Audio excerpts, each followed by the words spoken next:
Assalomu alaykum hammaga, sizlar bilan Dilsi Ustar YouTube kanali. Bugungi videoda men sizlar bilan Dilsi 26 ni obzor qilib o'taman. Albatta bomba video bo'ladi. Videoda futbolchilar reytingi, nimalar bo'lishi, grafik, hamma narsani aytib o'taman. Albatta hali Dilsi 26 chiqmadi, ammo men sizlarga buni oldindan aytib o'taman.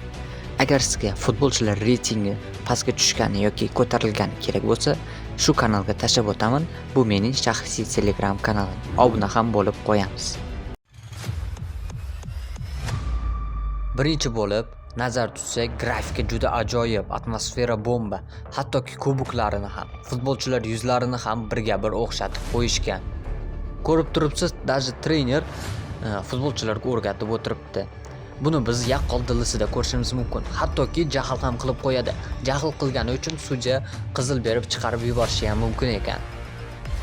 Futbolchilar keladigan bo'lsak, futbolchilarning yuzlari birga bir, ko'plab fintlar qo'shilgan, taktikalar qo'shilgan va hattoki stadionni o'zida ishg'al ham chiqishi mumkin ekan. Dilsi 26 chiqish sanasi 26-noyabrdan 8-dekabrgacha. Unda biz o'yin ichidagi narsalarni ko'rishni boshlasak, qanunda biz boshladik. Dilsi 26 ga kirsak, bu yerda ikkita o'zgarish ko'rdim, ya'ni team va my club. Mening klubim va jamoam degan nimadan farq qiladi, unisini bilmadim. Va futbolchilar sotish ham imkoniyati bor, ya'ni tangaga va olmasga. Bu esa событие va ssenariy. Futbolchi transfer oynasi va bu yerda futbolchi, bunisini tushunmadim buncha.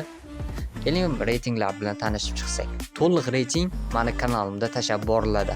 Hammasi 100%, ya'ni 100% ham deya olmayman, 90% bo'lishi mumkin.